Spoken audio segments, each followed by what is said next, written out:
உச்சக்கட்ட கோபத்தில் முதல்வர் ஸ்டாலின். பம்பி போன முக்கிய தலை.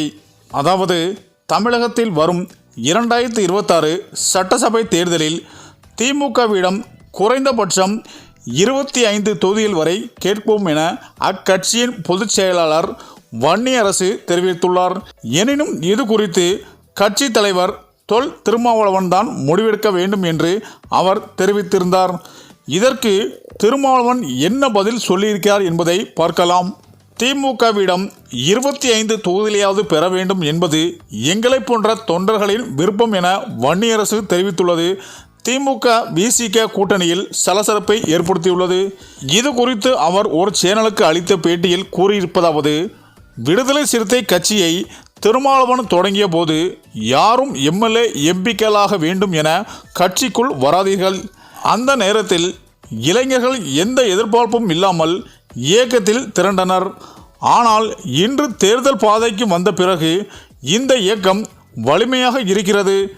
இதனால் குறைந்தபட்சம் இரட்டை இலை இலக்கங்கள் சட்டசபையில் விசிகவினர் செல்ல வேண்டும் என விரும்புகிறார்கள். இது எங்களுடைய விருப்பம்தான். ஆனால் இத்தனை தொகுதிகளை கேட்க வேண்டும் என்பது திருமாவளவன் முடிவு செய்வார் என தெரிவித்துள்ளார். மேலும் வன்னியரசின் இந்த தொகுதி கணக்கு பெரும் பரபரப்பை ஏற்படுத்திய நிலையில் இது குறித்து திருமாவளவனிடம் செய்தியாளர்கள் கேள்வி எழுப்பினார். அதற்கு அவர் கூறுகையில் 25 தொகுதிகள் வேண்டும் என்பது வன்னியரசின் தனிப்பட்ட கருத்து. அது தவிர விசிக நிர்வாகிகளின் விருப்பமும் கூட. கூடுதல் தொகுதிகளை விசிக போட்டியிட வேண்டும் என நிர்வாகிகள் விரும்புவது இயல்பானதே. விசிக என்றைக்குமே இத்தனை தொகுதிகள் வேண்டும் என நிபந்தனைகளை முன்கூட்டியே வைத்ததில்லை. முந்தைய தேர்தல்களில் நாங்கள் இரட்டை இலக்க எண்ணிக்கையில் போட்டியிடுகிறோம். 2026ஆம் ஆண்டு திமுக கூட்டணியை தொடர்வோம் என்று திருமாவளவன் விளக்கமளித்துள்ளார். மேலும் திமுக விசிக இடையே அண்மை காலமாக மறைமுகமாக தொடர்ந்து ஏதாவது ஒரு பிரச்சனை ஏற்படுத்தி வருகிறது. அவை என்ன என்பதை பார்ப்போம். அதாவது ஆட்சி அதிகாரத்தில் பங்கு என விடுதலை சிறுத்தை கட்சி தலைவர் தொல் திருமாவளவன் பேசியது பழைய வீடியோ வைரலான போது திமுக கூட்டணியில் பெரும் சலசலப்பை ஏற்படுத்திய நிலையில் திடீரென அந்த வீடியோ டெலீட் செய்யப்பட்டது.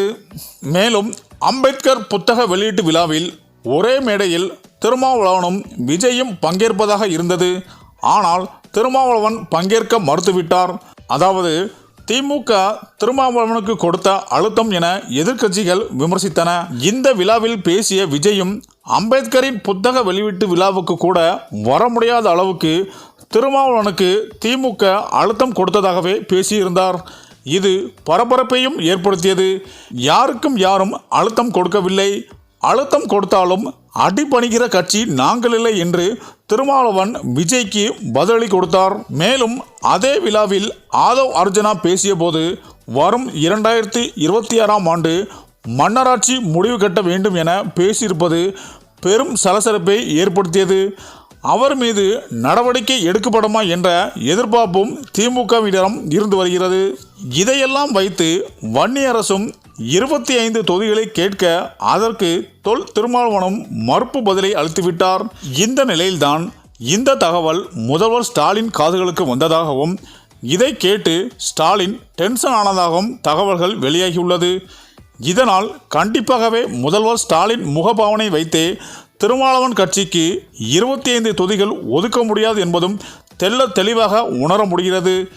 மேலும் தங்களது கோரிக்கைகளுக்கு முதல்வர் ஸ்டாலின் செவி சாய்க்கவில்லை என்று தகவலும் விசிக கட்சியினருக்கு கிடைத்து விட்டதாகவும் இதனால் விசிக கட்சியினர் அதிருப்தியில் இருப்பதாகவும் தகவல்கள் வெளியாகி உள்ளது என அரசியல் வட்டாரங்கள் கூறி வருகின்றனர். சரி, இந்த வீடியோ பற்றிய உங்கள் கருத்துக்களை கமெண்ட்ல சொல்லுங்க. மேலும் வீடியோ பிடித்திருந்தால் லைக் பண்ணுங்க, ஷேர் பண்ணுங்க, மறக்காம நம்ம சேனலை சப்ஸ்கிரைப் பண்ணிக்கோங்க. நன்றி.